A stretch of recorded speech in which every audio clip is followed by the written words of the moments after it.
I'm here to plant a seed today, a seed that will inspire you to move forward in life with enthusiastic hearts and a clear sense of wholeness. The question is, will that seed have a chance to take root? Because life doesn't happen to you, it happens for you. Sometimes I think that's the only thing that's important, really, It's just letting each other know we're here, reminding each other that we're part of a larger self. You are the vanguard of knowledge and consciousness, a new wave in a vast ocean of possibilities. On the other side of that door, there's a world starving for new ideas, new leadership. I've been out there for 30 years. It can be rough out there, but that's okay. Sometimes it's okay to eat your feelings. Fear is going to be a player in your life, but you get to decide how much.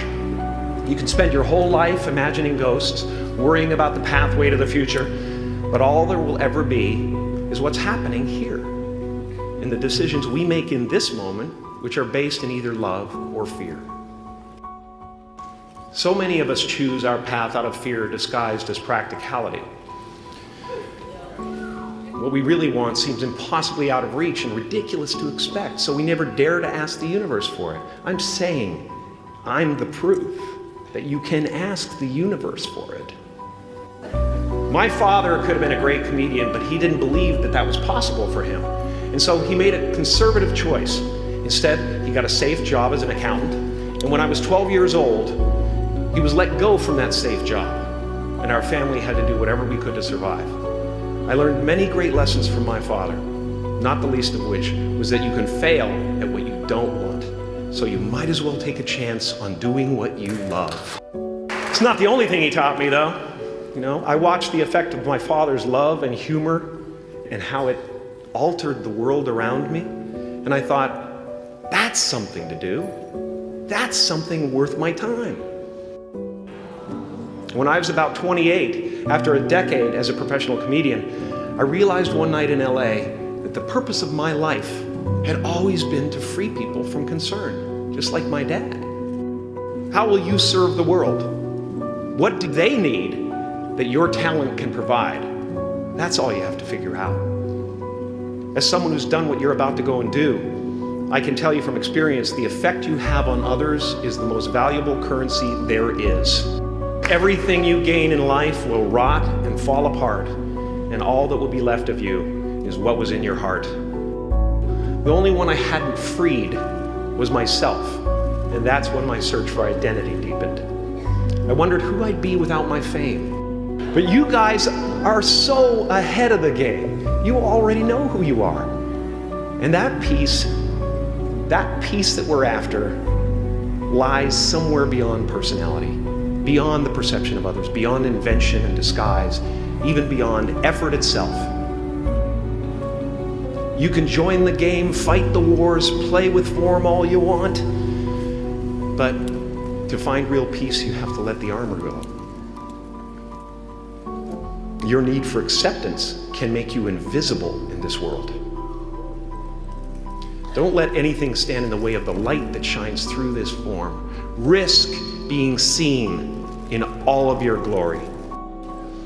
Even those who are closest to you and most in love with you, the people you love most in the world, will find clarity confronting at times.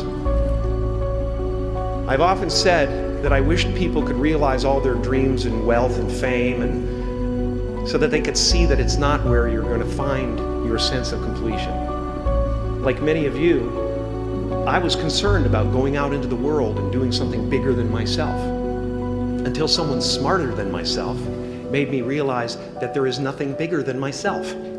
My soul is not contained within the limits of my body. My body is contained within the limitlessness of my soul. The imagination is always manufacturing scenarios, both good and bad, and the ego tries to keep you trapped in the multiplex of the mind. Our eyes are not viewers, they're also projectors that are running a second story over the picture that we see in front of us all the time. Fear is writing that script, and the working title is, I'll Never Be Enough. And if you listen to it, there will always be someone who's doing better than you.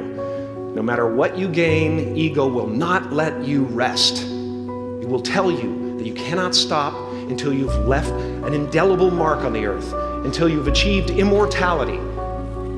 How tricky is this ego that it would tempt us with the promise of something we already possess? Relax and dream up a good life. As far as I can tell, it's just about letting the universe know what you want and working toward it while letting go of how it comes to pass. Your job is not to figure out how it's going to happen for you, but to open the door in your head. And when the door opens in real life, just walk through it. And don't worry if you miss your cue, because there's always doors opening. They keep opening. And when I say life doesn't happen to you, it happens for you, I really don't know if that's true. I'm just making a conscious choice to perceive challenges as something beneficial so that I can deal with them in the most productive way. You'll come up with your own style. That's part of the fun. Oh, and why not take a chance on faith as well? Take a chance on faith. Not religion, but faith. Not hope, but faith. I don't believe in hope. Hope is a beggar. Hope walks through the fire and faith leaps over it. You are ready and able to do beautiful things in this world. And after you walk through those doors today, you will only ever have two choices: love or fear. Choose love, and don't ever let fear turn you against your playful heart.